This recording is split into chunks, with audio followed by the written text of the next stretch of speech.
அன்பான மக்களே, நம்மளோட மகாநதியில் இன்றைக்கான எபிசோடில் வந்து நிறைய விஷயங்கள் நடந்துச்சு. நம்ம அதை ஆல்ரெடி நம்ம லாஸ்ட் வீடியோவில் பேசியிருக்கோம். ஆனால் வந்து இப்போ வந்து என்னன்னு சொல்லி பார்த்தீங்க அப்படின்னா, இப்போ காவேரி வந்து வீட்டில் இங்கே இருக்காங்களே, அப்போ விஜய் வந்து வரேன் ஹாஸ்பிட்டலில் வந்து நான் வந்து டாக்டர்கிட்ட பேசிவிட்டு டாக்டர் வந்து சொல்லுவாங்க, அவங்களுக்கு அம்மா போட்டிருந்தா ரிஸ்க்குங்க அப்படிங்கிற மாதிரி ஏதோ சொல்லுவாங்க. அந்த இடத்துல வந்து விஜய் நம்ம வந்து இங்கே இருக்கக்கூடாது, நம்ம காவேரி பக்கத்தில் தான் இருக்கணும் அப்படின்னு சொல்லிட்டு வராரு. ஆனால் நிறைய இந்த ப்ரொமோ பார்த்துட்டு நிறைய பேர் வந்துட்டு கமெண்ட்ஸில் வந்து சொல்லியிருந்தாங்க, எப்போ தான் இவர் மாட்டிக்க போகிறாரோ மாமியார்கிட்ட அப்படிங்கிற மாதிரி. மாட்டுறது தான் நல்லது, மாட்டினா தான் இந்த பிரச்சனைக்கெலாம் ஒரு முடிவு கிடைக்கும் அப்படின்னு தான் எனக்கு தோணுச்சு. பிறகு என்ன இந்த சாரதா பண்ணுற வேலை அப்படிங்கிற மாதிரி இருந்தது. விஜய் வந்து இப்போ காவேரியை பார்த்துட்டு பயங்கரமாக ஃபீல் பண்ணிட்டு, இனிமேல் ஒரு நிமிஷம் கூட நான் வந்து உன்னை விட்டு பிரிஞ்சு இருக்க மாட்டேன், நான் உன் பக்கத்துலேயே இருக்கிறேன் உனக்கு சரியாகிறது வர அப்படிங்கிற மாதிரி வந்து சொல்கிறார் இல்லையா ப்ரொமோவில். அது வந்து நாளைக்கு டெலிகாஸ்ட் ஆகும்போது, நாளைக்கு எபிசோடாக பார்க்கும்போது செம்மையாக இருக்கும் அப்படின்னு நான் நினைக்கிறேன். எனக்கு பார்க்குறதுக்கு பயங்கர ஆர்வமாக நான் வெயிட் பண்ணுறேன். நீங்கள் வெயிட் பண்ணுறீங்க அப்படின்னா கண்டிப்பாக வந்து கமெண்ட்ஸில் சொல்லுங்கள், சரிங்களா? சூப்பருங்க.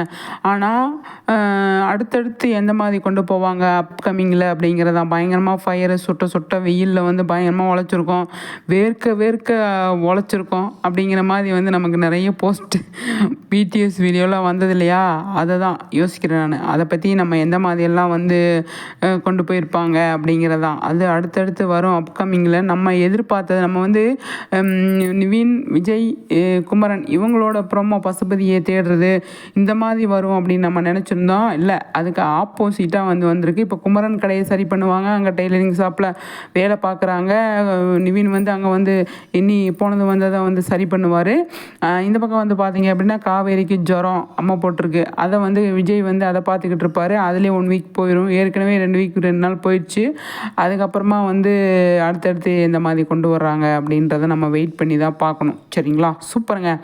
மகாநதி பயங்கரமாக நம்ம எதிர்பார்க்காத விஷயம்லாம் வந்து செம்மையாக வந்து கொண்டு போயிட்டுருக்காங்க. பயங்கரமாக அல்டிமேட்டாக வந்து பண்ணிகிட்ருக்காங்க. எனக்கு பயங்கர ஹாப்பி. எக்ஸ்பெக்டே பண்ணாத விஷயங்கள்லாம் நடந்துகிட்ருக்குங்க. பிரியா தம்பி மேடமுக்கு தான் வந்து நம்ம வந்து நன்றி சொல்லணும். ரைட்டாக இருக்குது. பயங்கரமாக வந்து அல்டிமேட்டாக வந்து கதையை ட்விஸ்ட் பண்ணி கொண்டு போகிறாங்க. நல்லா இருக்குது பார்க்குறதுக்கு. நீங்கள் இப்படியெல்லாம் கதை எழுதுறீங்களா, நான் எழுதுறது வேறு அப்படிங்கிறத அவங்க வந்து நமக்கு கன்வே பண்ணுறாங்க. அதுவும் பிடிச்சிருக்கு எனக்கு. அவ்வளோ சூப்பராக இருக்குது. அவங்க வந்து இந்த மாதிரிலாம் கொண்டு வர்றது அப்படிங்கிறது 1000 எபிசோடுக்கு நம்ம காவேரி சீக்கிரமாகவே கொண்டு போயிடுவாங்க அப்படிங்கிறத. இப்போ ஆல்ரெடி பார்த்தீங்கன்னா 650 எபிசோடு கிட்ட நெருங்கி வந்துருச்சு. இனி 350 எபிசோடு சீக்கிரமாகவே வந்து போயிடும். அதுக்கு கதையை நல்லா சூப்பராக கொண்டு போவாங்க, பயங்கரமாக கொண்டு போவாங்க அப்படிங்கிறதான். இன்னும் ஏற்பட்ட கதை இருக்கே, அந்த மாதிரி வந்து சூப்பராக வச்சு செம்மையாக பண்ணிகிட்ருக்காங்க மகாநதி. எனக்கு தெரிஞ்ச 1000 எபிசோடுக்கு மேலேயே 1500 எபிசோடுக்கு